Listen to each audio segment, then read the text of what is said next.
For several minutes, we were at the wall's courtyard, just a handful of us soldiers. Those first minutes were so quiet, no gunshots. We all prayed, even those of us who weren't great believers. We all wanted to be part of the Jewish people at that point.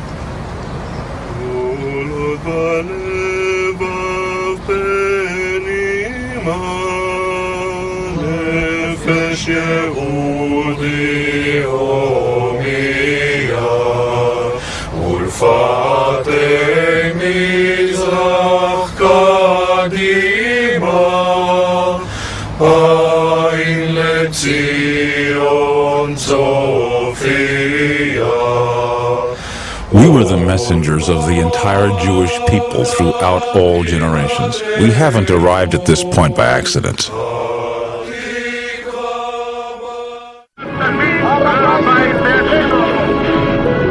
It was June 7th, 1967. News of the liberation of Jerusalem spread like wildfire throughout the country. Tank commanders stopped to pray. Soldiers on the front lines cheered. The nation celebrated.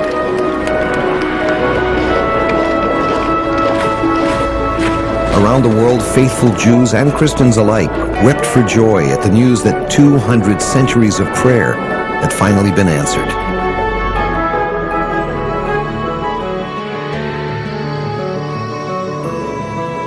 Today I'm driving up to the Golan Heights, a land of gently rolling hills and beautiful valleys that form the northern border between Israel and Syria. I'm going there to meet David Yaniv, a veteran tank commander in the 1973 Yom Kippur War. David, this must bring back a lot of memories for you being up here. I'll tell you something, this is such nostalgia for me, especially after so many years, just to walk in the same place where I used to be.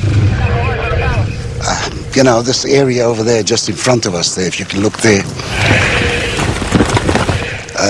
We were on foot trying to find a way to get to this village.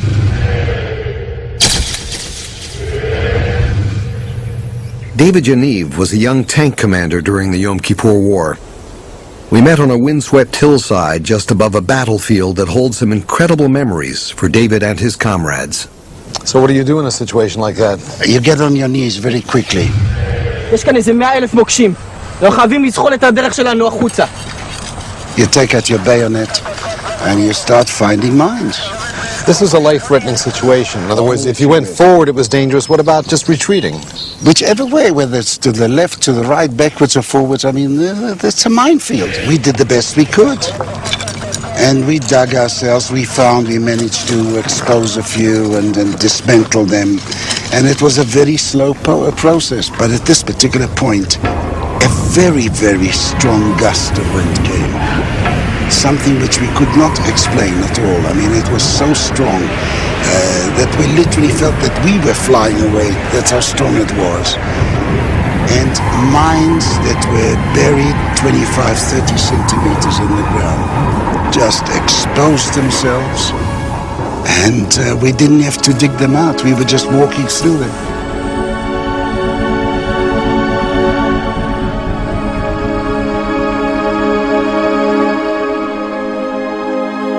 This is something I gather you hadn't seen the likes of before. No way did we see that. In fact, when we came back, nobody could understand that. And of course, we didn't think of it as a miraculous thing from God or anything. We just thought, well, that was just a fluke, a wind that came, which we couldn't explain, and that was it.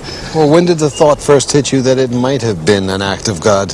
When we came back and we're alive. When we really touched ourselves and thought, well, we're alive. A wind like this didn't happen before. It didn't happen afterwards. The minute these mines were exposed, that was it. There was no more wind. It was like the calm after the storm. What's the food for thought I need to take with me in order to get it the way you think it is? Just believe that it could happen. Just believe.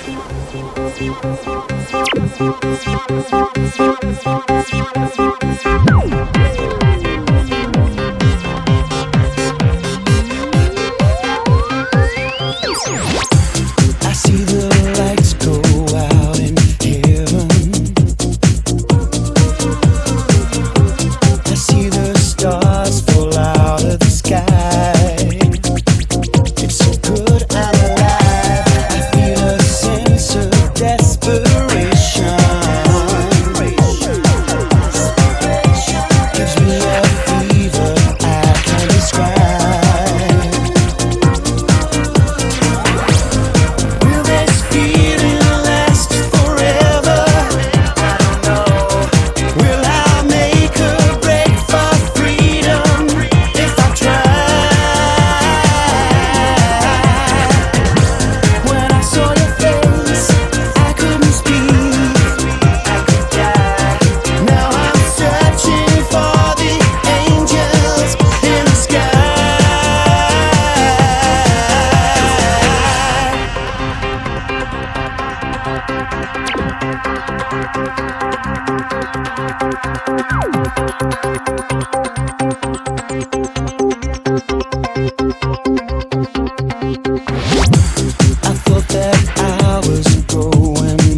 the will to survive. Could this be my last temptation?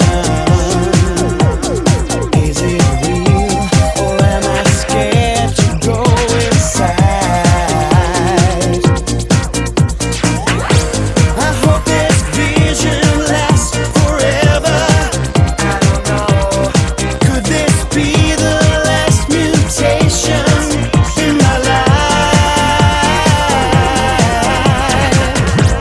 When I saw your face carved into the stone, I arrived. Now I'm searching for the angels in the sky.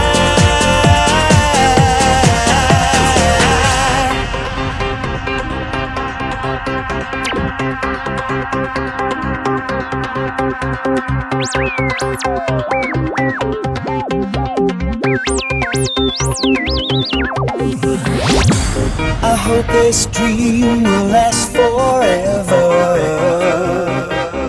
though I scarcely can believe my own eyes.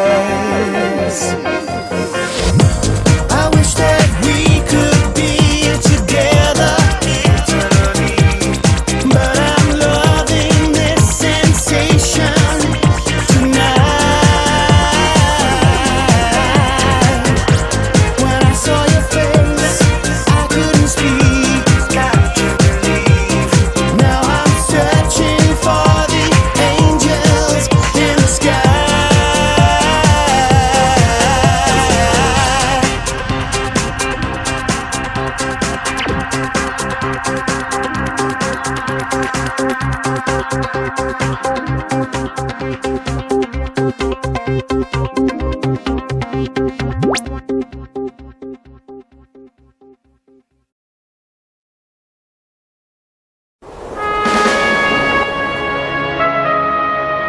To many Israelis, there is no more powerful symbol of the struggle that Israel has endured to survive than this place, the Armored Corps Museum and Memorial at Latrun.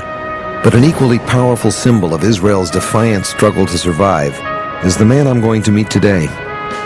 Avigdor Kahalani is one of Israel's most famous war heroes. His personal story is legendary. Victor, tell me about your first war. The first time I fought in 67, in June 67, a 6-day war. I was a company commander.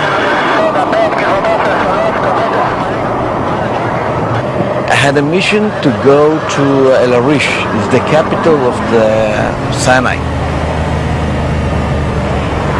נועה, אל העריש! הנה, שמעת מה שהמפקד אמר? תחנה הבאה אל הריש. כן, המפקד!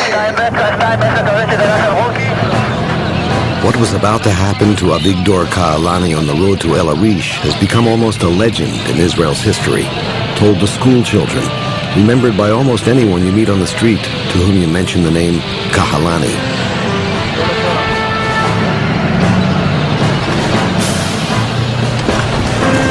עצור! נהג עצור! נהג עצור! חדלש! חדלש! חדלש! ישראלים! עצור! יש טנקים מצרים בכיוון הזה! תודה, ביי! רבו! אוקיי, רפי, שמעת מה הוא אמר? נא להתקדם פול גז.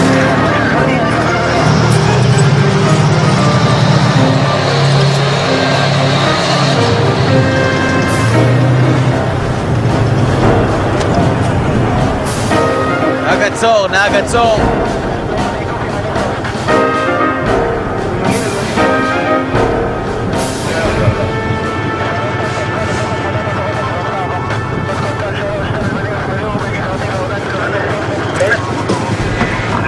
רף התחבס טנקים מצרים בכוונת. אני רואה רק חפירות, לא טנקים.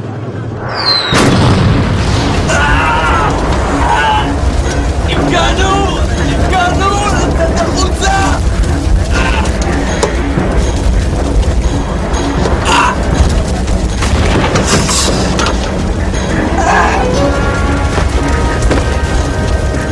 As suffocating flames overpowered Kahalani's struggle to escape his burning tank, he drifted into unconsciousness. Before him passed the story of his life, his mother and father, his childhood friends, his family, his fellow soldiers. The faces of those he loved and cared for, those who cared for him, those he would never see again as his body resigned itself to death. Kahalani was suddenly, inexplicably filled with an overpowering desire to live. He summoned a strength he had never known. Avigdor Kahalani would not die this day.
I was in the hospital almost a year.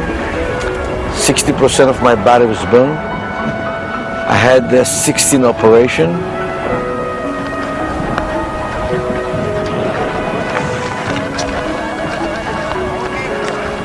After a year, I was allowed to go to the army, but they wanted to put me in the office. And I took the paper, and they wrote my medical profile 31. And in Israel, the maximum is 97. I took the paper, I cleaned it up, I wrote 97, and I go back to the tank. Why in the world did you go on again? You know, my father, when I joined to the army, he told me, look, my son, you're going to join the army. This is your turn. You're going to hold the flag on your hand and the flag of the country. Don't open the hand. It was a miracle for me to survive. In 73, you go into battle again as a commander, right? Tell me what happened to you in that war. It was hard combat in the Golan Heights. We lost 2/3 from the Golan Heights after less than 24 hours. My mission was to protect the area against the Syrian, and it was hard.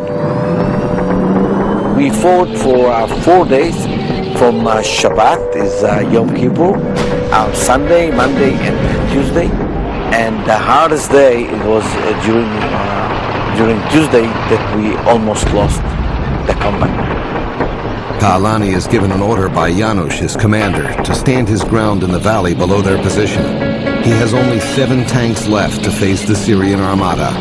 But when Janusz asks Kahalani over the radio how many tanks he has, he answers 41, just in case the enemy was listening in, he later admits.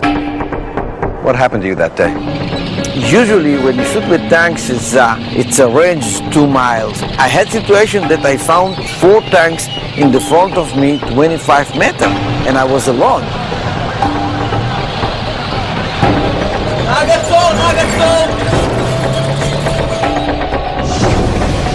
And I scream, oh my God, I shoot him!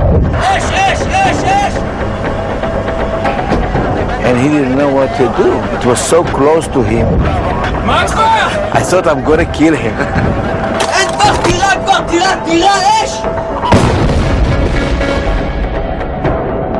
I moved to another tank and my loader put another shell and he shot again.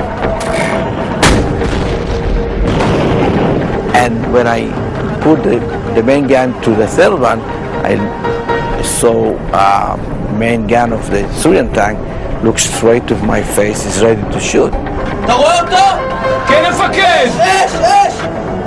And my gunner was screaming and yelled.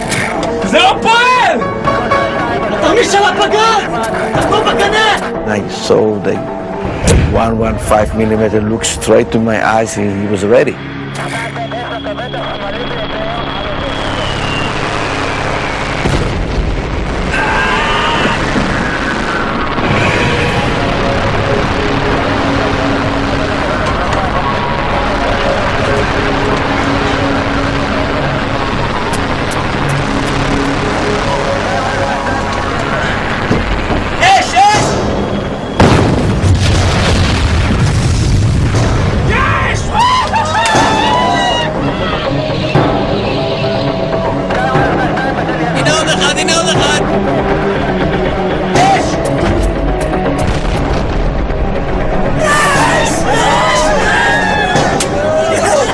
This is some kind of a situation how we fought on the Golan Heights during the Yom Kippur. The battle for the Golan will ultimately come down to this final confrontation at a hilltop called Little Hermon, and the valley below it that will be known forever after as the Vale of Tears. If the Syrians make it past this point, nothing will stop them from storming across the Galilee, destroying Tiberias, Haifa, and ultimately Tel Aviv. Kahalani's remaining tanks have all taken Syrian hits. Many have lost commanders or whole crews. Command discipline is low. Morale is failing. Defeat is in the air. Kahalani gives an order to his tank commanders to move forward. No one moves. He tries cajoling them, even starting forward himself. No other tank follows. Kahalani had faced death in 1967 and survived, just as David had once faced down a bear and a lion that attacked his sheep. Both young men refused to bow to fear. David stepped up to face Goliath. Kahalani ordered his tank to move forward. David had declared, "I come not with sword and shield, but in the name of the God of Israel." He carried only 5 stones into battle with his giant. Kahalani moves forward with only 7 tanks to face the massive Syrian armada. Kahalani's crippled tanks storm the hill before them, looking down at the once green valley, now blackened with the smoldering remains of hundreds of burning Syrian and Israeli tanks from 3 days of fierce fighting. Moving among them, hundreds of Syrian tanks continue their relentless advance. Kahalani orders his tanks to begin a barrage of gunfire on the advancing armada below, not expecting to stop them, but at least hoping to slow their advance long enough for reinforcements to arrive. Reinforcements don't come, but suddenly, to his amazement and without explanation, the Syrians seem struck with fear. The enemy armada begins retreating. Syrian soldiers begin running from the battlefield in all directions. While Kahalani and his fellow soldiers are holding back the Syrian advance, they have no idea that they're part of another chain of events unfolding thousands of miles away from the battlefield, that many say is the real miracle story of this war. U.S. Secretary of State Henry Kissinger, in turning down Golda Meir's request for arms to defend her country, is reported to have said, "Let the Israelis bleed a little." Golda Meir is desperate. Without help, Israel will not survive many more days of the pounding assault from all sides, despite all the Kahalanis and those like him who are bravely defending their homeland and sacrificing their lives on all the front lines. And so she picks up the phone and calls the private line of U.S. President Richard Nixon. It is 3 o'clock in the morning. Television film producer and documentarian Bill McKay's investigation of the American role in the Yom Kippur War describes what happened when President Nixon took Golda Meir's call in the middle of the night. Mr. President, if you don't help us, the Jewish people will never survive. He said something interesting, if not strange. He said, you know, I could almost hear my mother's voice. She would tell me stories and read to me from the Old Testament, the heroes of the Bible. And one afternoon she said, Richard, someday you're going to be in a position where you can help save the Jewish people. And when that day comes, you must do everything in your power. And he said at that moment, maybe for the first time in my presidency, why I had become president of the United States.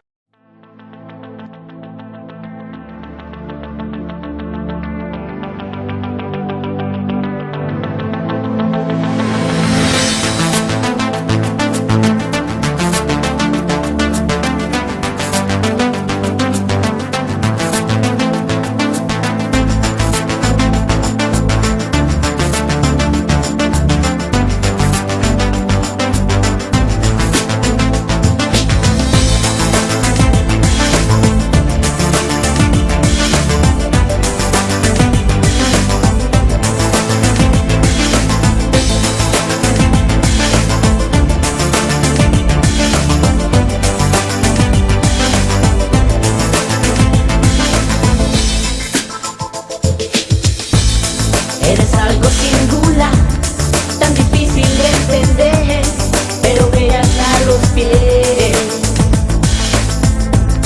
Llena de electricidad, tu mirada tan sensual, me domina al 100%. Llevo casi más de un mes, tras tu puesto y no sé cómo abordar, la vida se me va.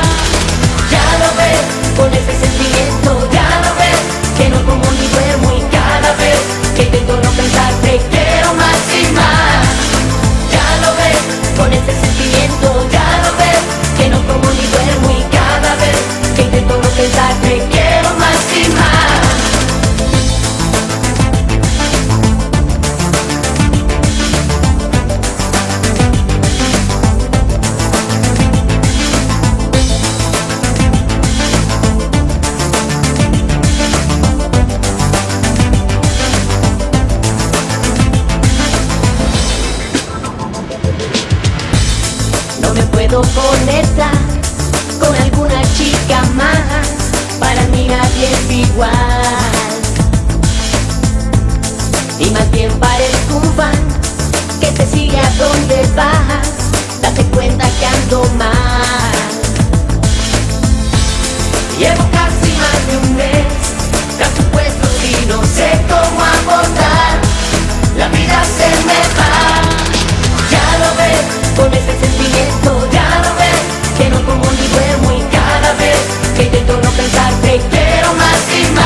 was the largest airlift of armaments since World War II.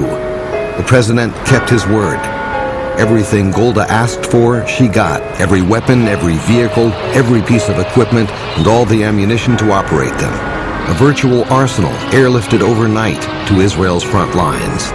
Many military experts credit that decision, that request, at that moment, as the essential element that saved Israel from destruction.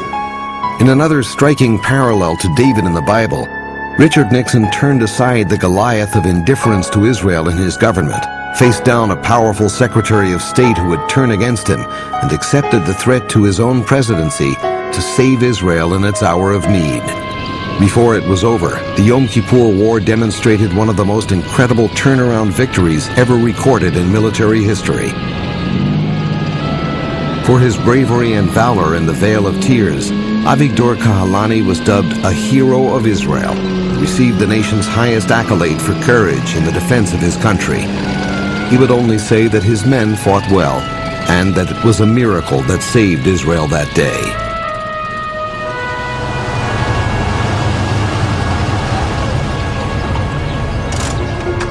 The King David Hotel has played host to kings and queens, prime ministers and presidents, the world's powerful and famous. I'm here to meet a remarkable woman.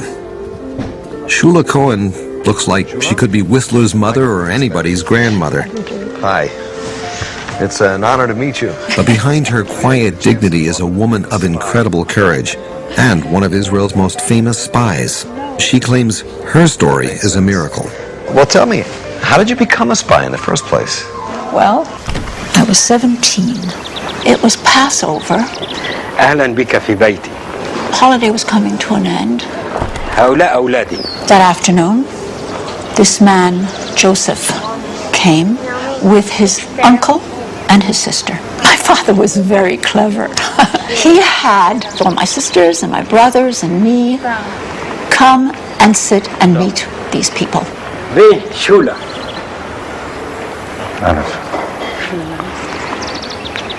أي بنت لطيفة عندك. We had nothing in common with them. Joseph was 37 or something. The next day, my father says to me, Joseph would like to go to the YMCA. Go take him there. Well, I didn't think anything of that.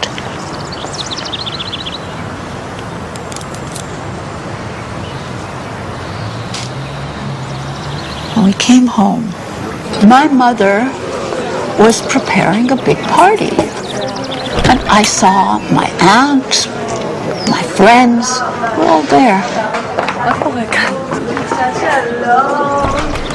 בסדר, ברוך הבא, שלום. אוי, שולה. מה קורה עם מזל טוב, ברכותיי, יקירתי. על מה מזל טוב? לא, זה בסדר. שולה. מזל טוב.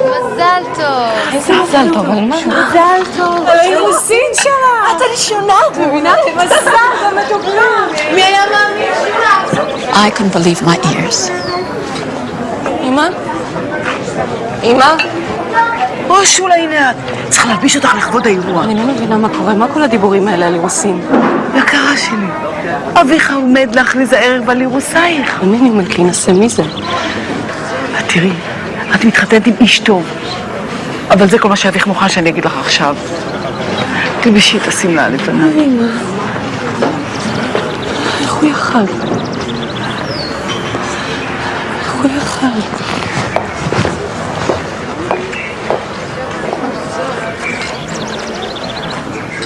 He had broken the Jewish law by not asking me first.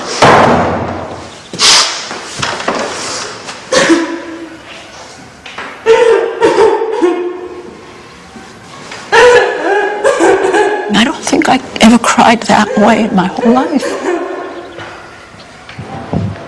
I was married in Beirut. My husband paid for everything, even my dowry. His family was very wealthy. We lived across the street from a Jewish school.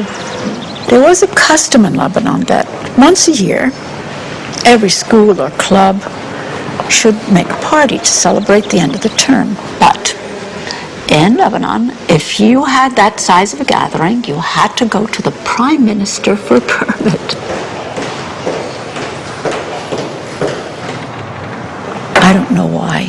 When I saw him, I felt as though I was looking at my father. He was such a lovely man and warm.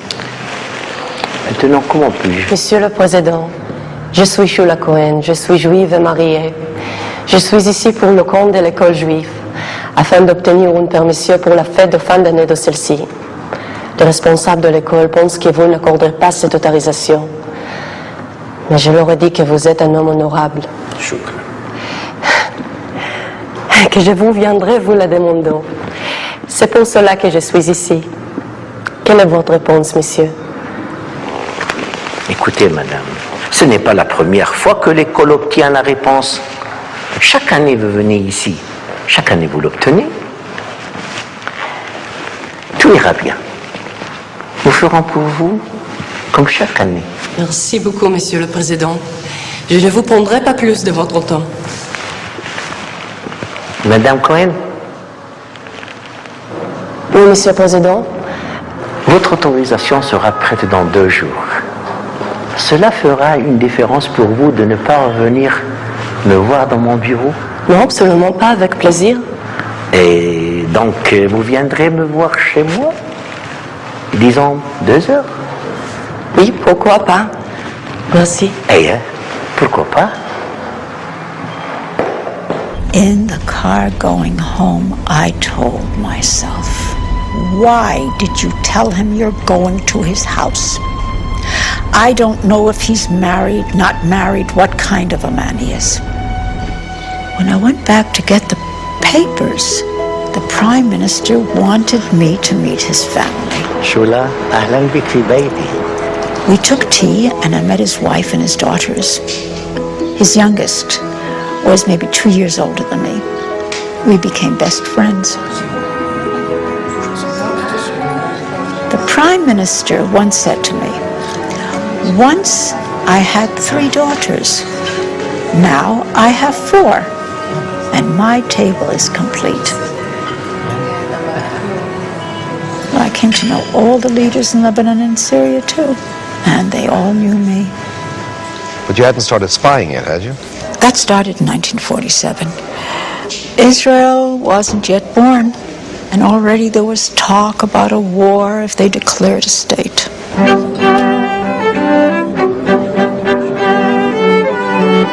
That Christmas, 1947, the Prime Minister had a big Christmas party. It was something he did every year. The who's who of Lebanon and Syria were there. Prime Minister's wife and daughters were there. And of course there was Shula. The one Jew among all those Arabs.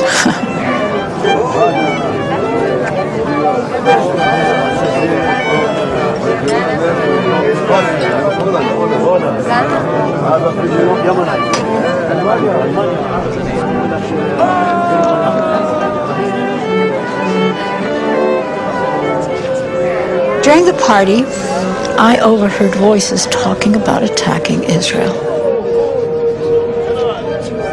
They were the top generals from Lebanon and Syria, and they were preparing 2 attacks on the Jews in Palestine. It wasn't Israel yet. I heard when, how, every detail. I began to tremble. Inside, I was praying. God, what if I am hearing is going to happen?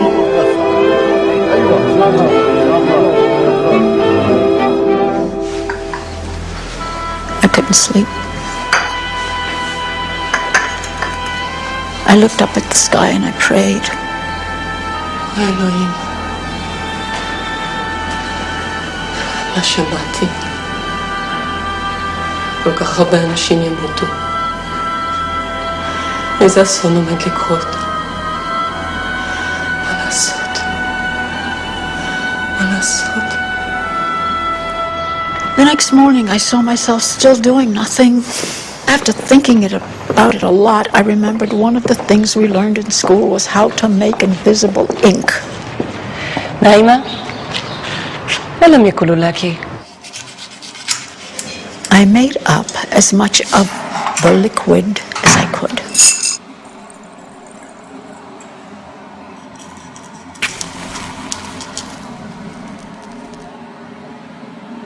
It worked. I had not forgotten. So, I wrote a letter in English as if to my cousin. And then, with the invisible ink, I wrote the details of what I had heard the general say. I addressed the letter to Jerusalem. That's all I wrote on the envelope. But what to do with the letter, I didn't know. I decided to go to my husband in his shop. But in those days, a married woman did not do such a thing. She would be looked down on. It was not done. But I had to go. وسنكون على اتصال. شولا، ماذا تفعلين هنا؟ أجئت من بيتك إلى هنا لتبكي؟ ابنة عمي في القدس وهي مريضة وستذهب للمستشفى لتجري عملية، وأنا لا أعرف شيئا عن هذا الأمر. أنا قلقة جدا ولا أستطيع أن أنام، ولقد كتبت لهذه الرسالة ولا أعرف إذا ستصل بسبب الخدود المغلقة. ما كان علي أن آتي إلى هنا يا جوزيف، لكنني لا أعرف ماذا أفعل. حسنا، لا تقلقي، دعيني أفكر. قد يكون لدي الحل. عندي زبون درزي وهو يسكن بجانب الحدود، ويأتي هنا كل أسبوع، وسوف يأتي بعد نصف ساعة. إذا أخذ الرسالة قد يستطيع أن يعطيها إلى أحد عبر الحدود، ولكن دعيني أسأله. تظن أن بإمكاني أن يرسلها إلى القدس؟ لست أدري، ولكن هذه أفضل فكرة خطرت لي. أن ترجعي إلى بيتك الآن، أن ترجعي إلى بيتك. أعطيني، ارجعي إلى بيتك وأنا سوف أسأله حين يأتي. ولكنك قلت أنه سيأتي بعد نصف ساعة. نعم، هذا ما قاله. إذن سوف أنتظره. شولا، دعي الأمر لي يا شولا وارجعي إلى بيتك. لا نعرف حتى أعرف إذا أخذ الرسالة أم لم يأخذها. ها هو هنا. أنت محظوظة يا شولا. أهلا سيد عمر. أهلا سيد عمر. بضاعتك جاهزة وسوف يقوم العمال بتحميلها إلى سيارتك. شكرا سيد كوين. عمر، أود أن أطلب منك طلبا.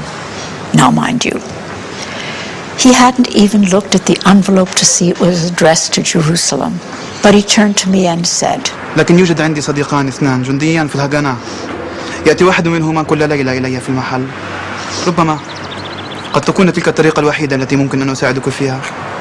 إذا كان هذا كله ما تستطيع أن تفعله سيكون كافيا. أعطي الرسالة. طاب يومك سيدة كوين. شكرا. The Druze man had no idea that this is exactly what I wanted. A few days later, it was after Christmas. It was raining very hard.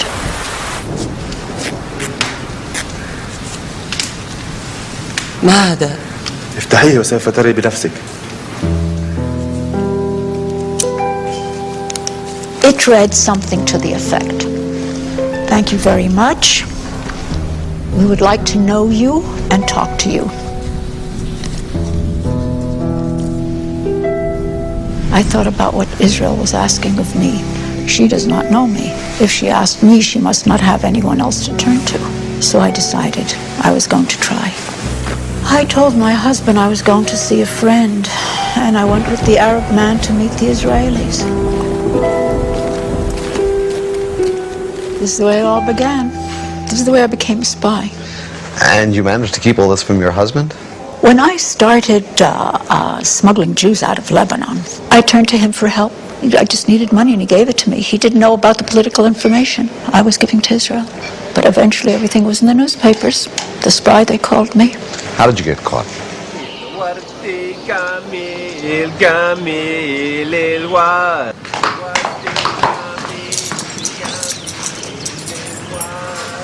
often received documents for Israel and then passed them on to whomever was supposed to get them. Yasmin, Yasmin, Yasmin, Wardi Gamil, Yasmin, Yasmin.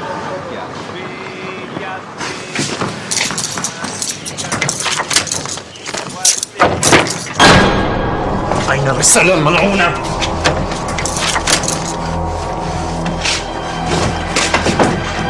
جدوا هذه الرسالة، دمروا هذا البيت.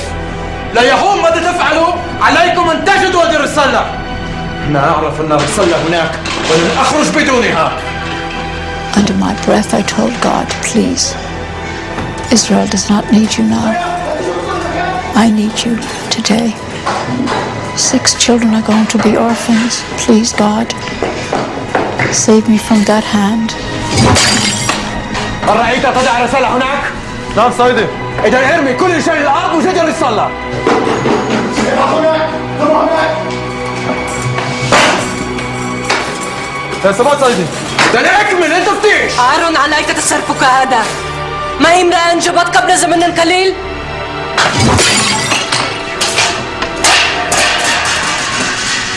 لا تقلقي، سوف نجدها يا خاهنة. ستأتي معي للكسل. أنا أعرف حقوقي. أين الشرطة اللبنانية؟ أنتم لستم القانون هنا. يجب أن ألبس قبل ذلك وأرضي مولودي. انتظر هناك ولا تدعها تغرب عن عينيك.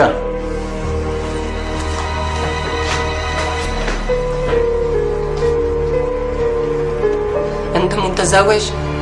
نعم، ليه ماذا؟ أنت أكيد لا رفلش. أنا لازم أسكر الباب الوقت اللي أنا بلبس. دقيقة واحدة.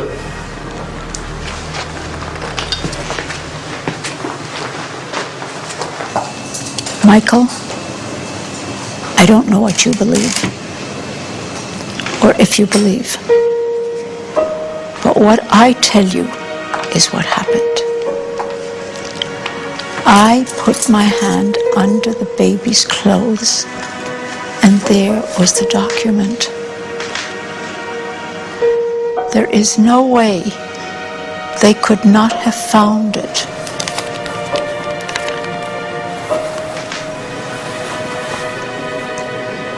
That was the miracle.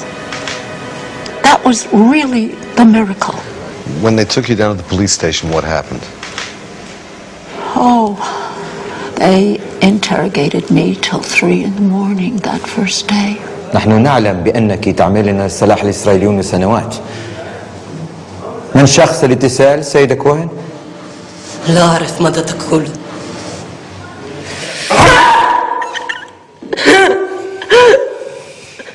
سيدة كوهن، نحن مثلك لا نريد أن نطيل بهذا الأمر. فاكت كل لنا من أعطاك الرسالة. لا أعرف الرسالة. من هو مسؤول الموساد في لبنان؟ لست أدري. كم عميل يوجد في بيروت؟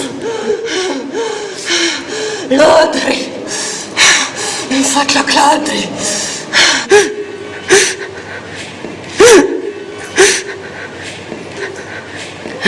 أنا مسؤول في الحكومة. من فضلك لا أعرف. من فضلك لا أعرف.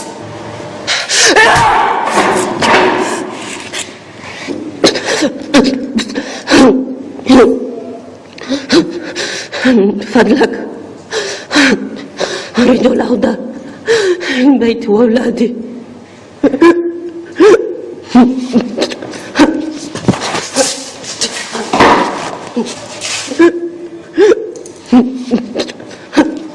سيدة كوهن، لا تصعبي علي.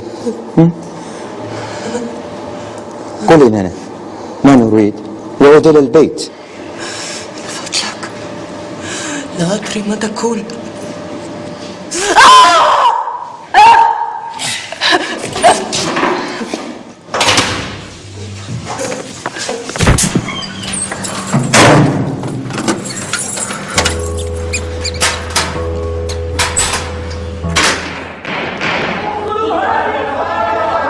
All the Arab countries wanted my death.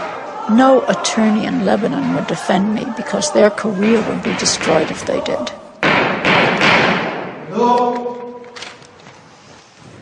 السيدة كوهين، لقد قمت بتسريب ملفات سرية بشكل غير قانوني لعملاء إسرائيليين، أليس كذلك؟ لا.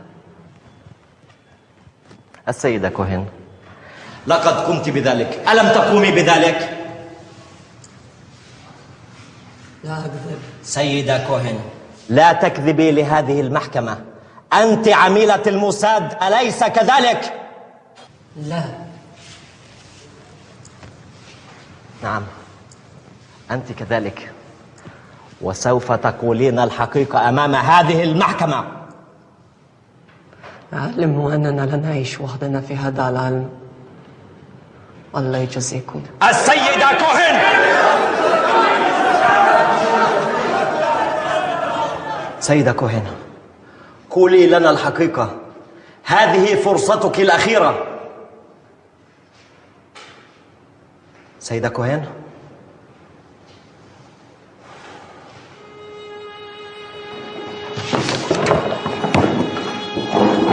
لا لا لا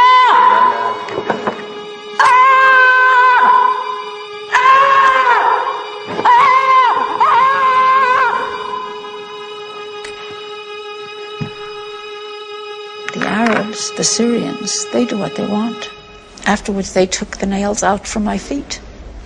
After a while, I was like a mental patient coming to the trial. I wasn't allowed to eat or drink or have anything from home.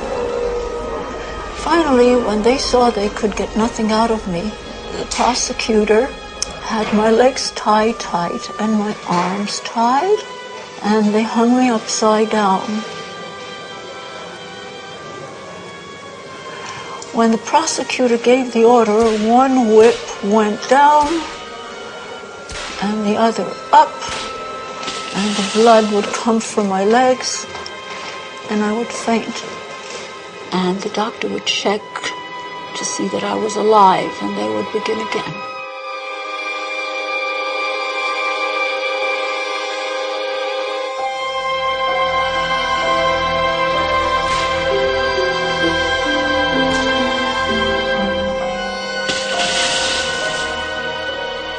Each time I would pray, God, please help me.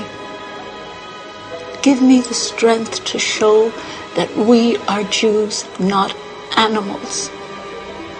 Give me the force to pass this one more trial. After so much, they thought that I would confess, but I didn't.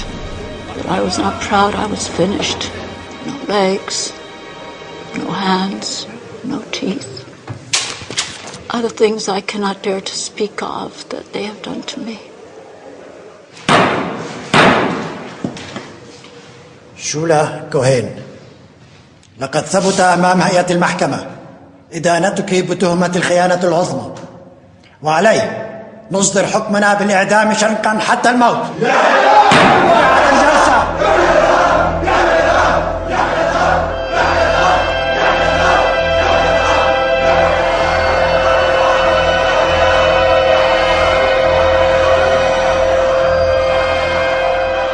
I was sentenced to death, even though they had no evidence.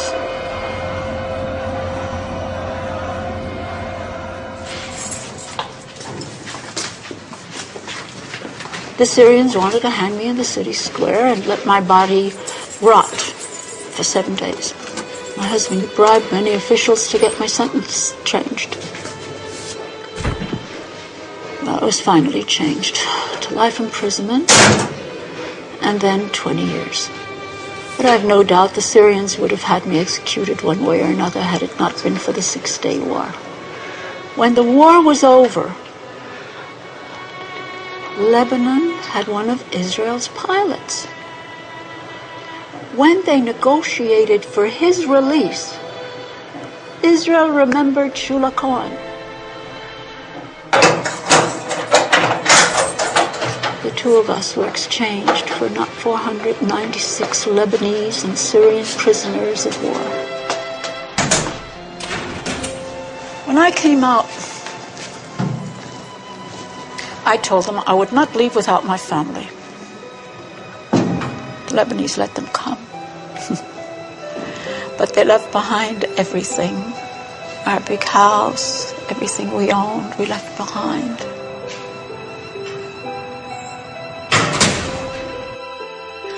Whatever I did was not for Shula Cohen. I did it for Israel, for God. On Sunday morning, June 27, 1976, Air France Flight 139 departed from Tel Aviv's David Ben-Gurion Airport with 229 passengers bound for Athens and then Paris, most on holiday, many with children, wives, and sweethearts.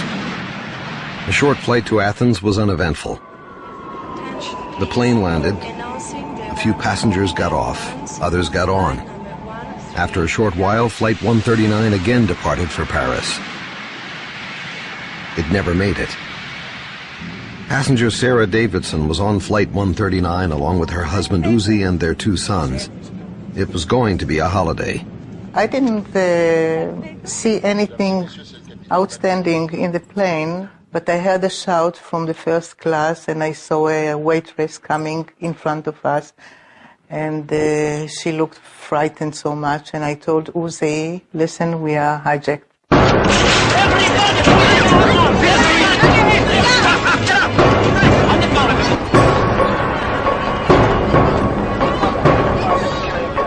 Sit down. May I have your attention, please? This plane is now under our control. What was the feeling you had then? Oh, you can't describe it. It's such a shock. The only thing that I remember was the eyes of my two boys. They were looking up. It was her first flight in their life. It was the first vacation that we decided to take them with us out of the country. And the big one, Ron, said, oh God, why it happened to us? Then Uzi remembered that in his pocket he has a pass to get to his army base. So we took the pass and we threw it. And we put it into a can of cola. You wanted to hide your identity. Of course. Flight 139 had been commandeered by 5 Palestinians and 2 German neo-Nazis, members of 2 radical terrorist groups. The captain managed to signal Athens of the hijacking. Greece immediately alerted both Israel and France. Israeli special forces were put on alert. Prime Minister Rabin was reached during a session of the Knesset. Meanwhile, on Air France 139, the hijackers ordered the plane to fly to Benghazi on the northern coast of Libya. One passenger, a pregnant woman needing emergency medical care, was allowed to leave the plane. The plane refueled, then took off again, this time for Entebbe, Uganda. When we were on the air, we were very frightened that it's all going to burst out and we are going to be killed in the air. You thought they'd blow up the plane? Yeah, they said that they are going to do that. If we move, if we do that, if we do that. We were so frightened, we just followed the orders, that's it. When you had these hijackers threatening you, Yeah. what were you feeling as a Jew? I felt anger because I knew there were 2 Germans. I also recognized in the accent of the hijacker who was in the cockpit that he is not an Arab. He was a German. Thank God I wasn't in the Holocaust, but all my family, my parents, brothers and sisters, my grandpa and grandmother, everybody there were killed in the Holocaust. And to think that 2 Germans can, these days, to do the same thing to us, it was a terrible feeling.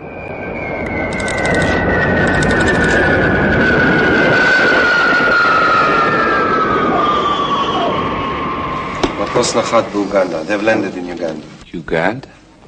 But Israel has no diplomatic relations with Uganda. Yes, you're right. But the foreign minister is on it right now, trying to reach Amin through the... When we saw outside Idi Amin, we were happy. We were so happy to see him there because we knew he is a friend of Israel. We saw around him some Arabs, and we understand that they are the commanders of the whole thing. But we thought, here we are going to another plane to fly back to Paris, and that's it. I want to help you. And now, Shalom! They put us into an old terminal, very dirty, with some old chairs. They were standing around. We understood that here we are in prison. I remember hearing shouting and crying because many people just realized what happened. Everybody stay where you are now. And nobody talks. Will you shut up? Sarah and the other passengers have no idea that their ordeal is only beginning. Tuesday, June 29th. Late in the day, the terrorists make their demand. Return of the passengers and crew in exchange for the release of 53 convicted terrorists in Israel's jails and 4 others imprisoned elsewhere in Europe. If this demand is not met within 48 hours, the plane will be blown up with all passengers aboard. You must have felt very far away from home. All this week we were thinking that if we could be a little bit closer, maybe our army could save us. But being so far away, we even couldn't dream about anybody from Israel coming to save us. We tried to organize somehow this life in prison.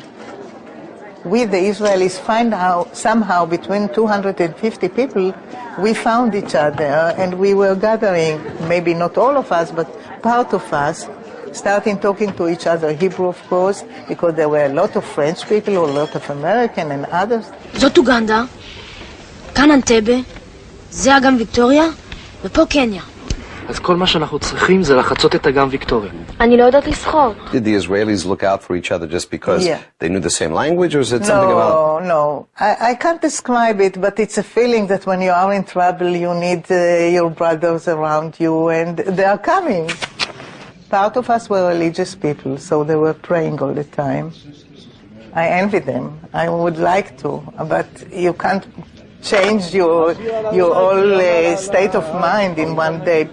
And I had to look after my 2 boys. Ron, the big one, was sick, very sick. He got high fever. The doctor among the terrorists wanted to transfer him to the hospital. We didn't let him, thank God. I have to take care of Benny, who was frightened to death because of all what happens around. Were you frightened? Of course I was, but I think that taking care of the children took it out from me somehow.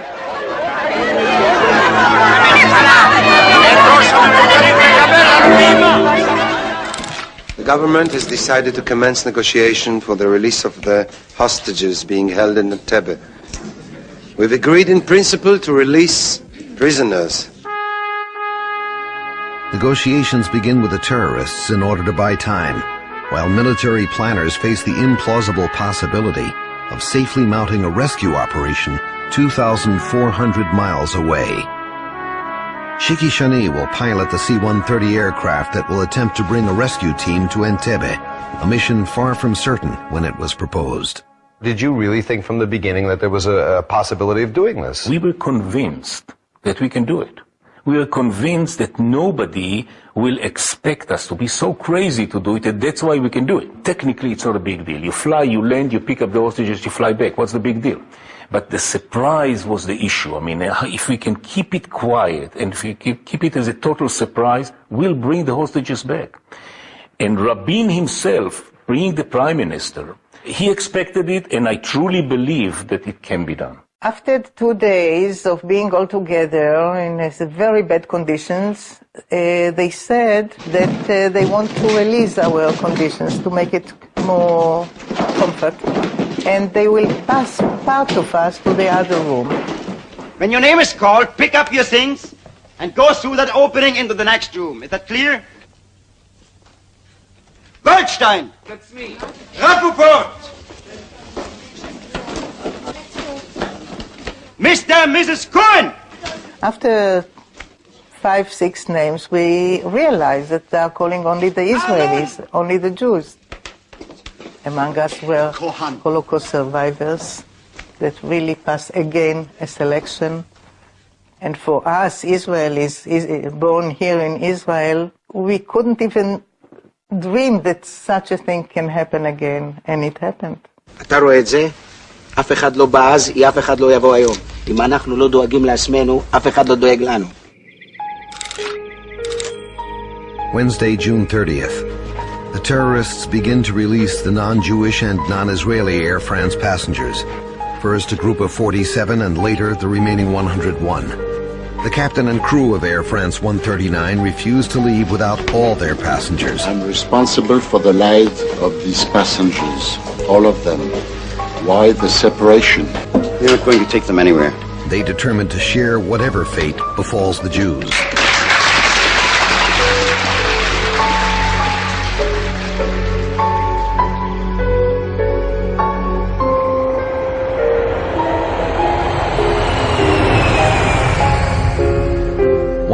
Five Jewish and Israeli passengers remain at gunpoint in the Entebbe terminal, while the hostages of Air France 139 are occupied with their survival. Israel is occupied with their rescue. We had only one obstacle that we need to overcome. If somebody find out that we are there or coming or getting closer, or because it's the middle of the night, somebody will switch off the runway lights. Here you fly 7 hours and 30 minutes from Sharm el-Sheikh, where we took off in the Sinai, and you get there's no runway lights. So we had to develop a technique, and we had 2-3 days for that, to land on a dark runway at night. And then we had to demonstrate our capability to the leadership of the military. We just had to take all our capabilities, all our knowledge, and to pack it into one night and just do it.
tratar, si escapar va creo que esta vez ya no puedo bajar y más bien no quiero.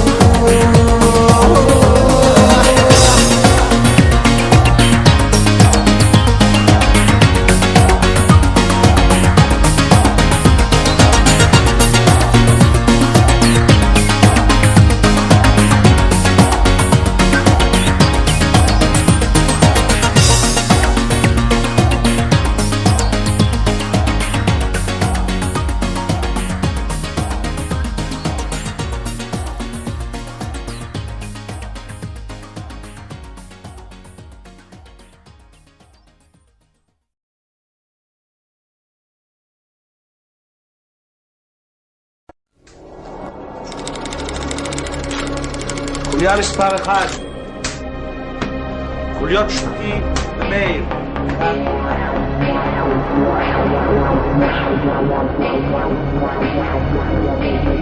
Thursday, July 1st. The deadline for release of terrorists from Israeli prisons passes. Israeli negotiators managed to convince the hijackers to extend the deadline to Sunday at 2 p.m. The terrorists vow that if this deadline is not met, the hostages will be executed. The Entebbe rescue effort is dubbed Operation Thunderbolt, and the timetable is accelerated. At Entebbe, one of the hostages, Mrs. Dora Bloch, takes deathly ill and is removed to a hospital in Kampala. It will prove to be a tragic move.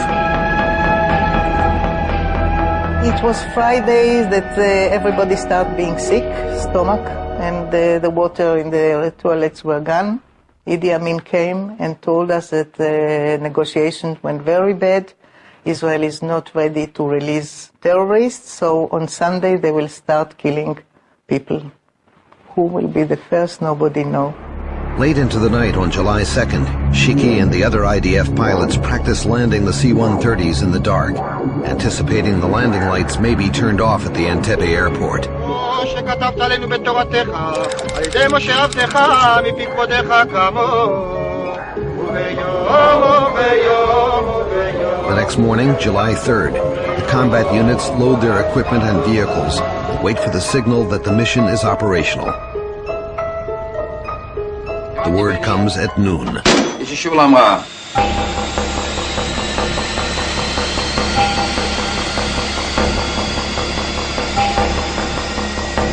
At 1:20 p.m., they are airborne. With the planes already in the air, Prime Minister Rabin summons the full Israeli cabinet. They give the final approval for Operation Thunderbolt. Shiki and his fellow pilots must now deliver 200 Israeli special forces and their equipment over 2,400 miles of hostile Arab territory without being detected, or worse yet, shot down. Shiki and his fellow pilots fly as low as possible to avoid radar detection, subjecting themselves to turbulent weather and violent storms over Lake Victoria.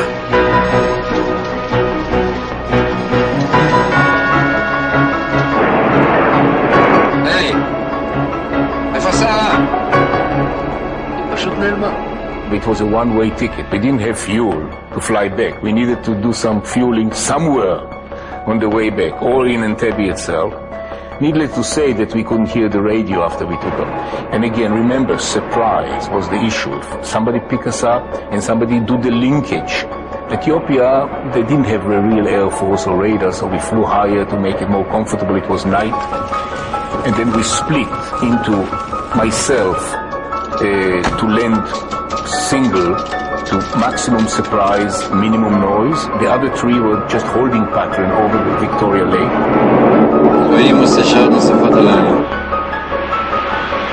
11:01 p.m.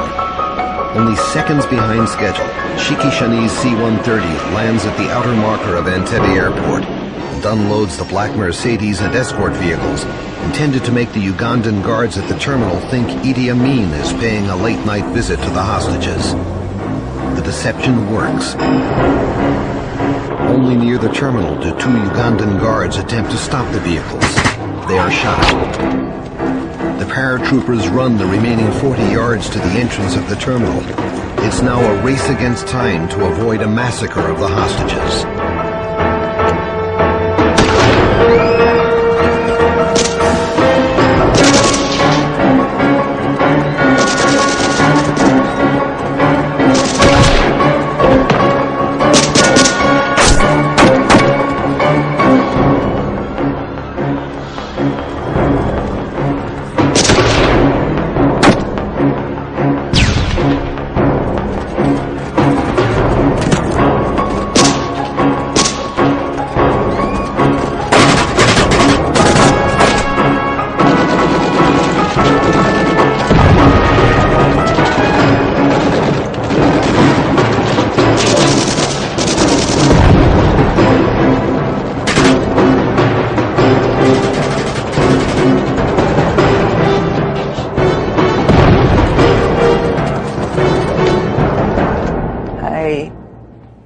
Up a little bit my head, and I saw a soldier wearing a uniform, holding a big gun. He looks to me very small, maybe because I was on the floor.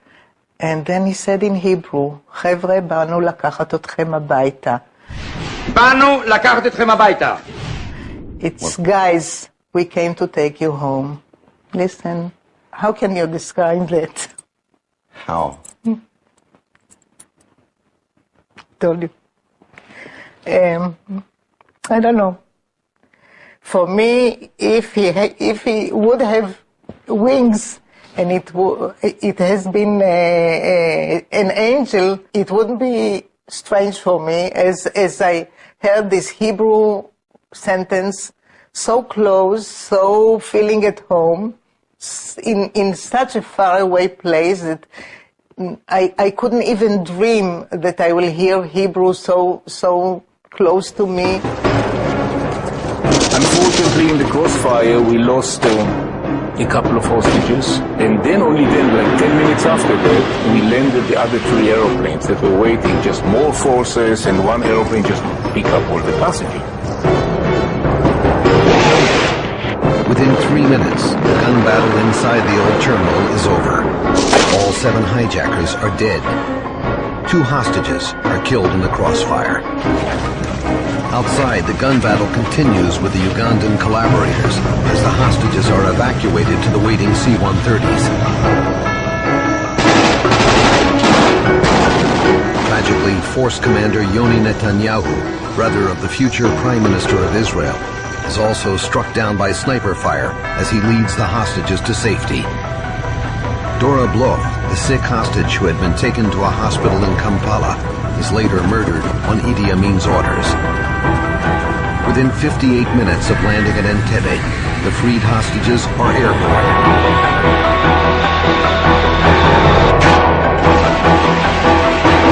On the ground, IDF infantry stay behind to destroy Russian MiGs parked on the airfield to prevent any pursuit. At precisely 40 minutes past midnight on July 4th, the last IDF airplane departs Entebbe. We took off one after the other, landed in Nairobi, refueled the airplanes, and then we came back home. Flew back home 8 hours. Were you confident that you would succeed? Yes, because we were super motivated. We were highly trained on knowing the job, and we also believed that we deserved it. This country suffered so much. This country had so many wars, and here comes an opportunity. And I mean, it's justice. It's maybe God is going to work overtime that day.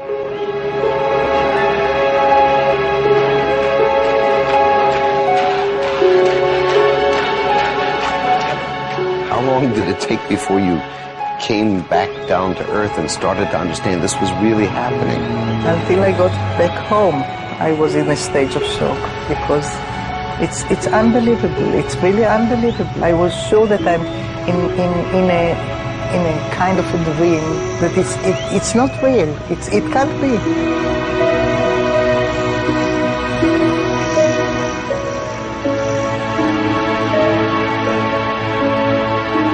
I am sure it was a miracle. Beside all the credits to the army, to the planners, to the pilots, to the soldiers, I'm sure something more happened that we can't describe it, maybe we can't understand.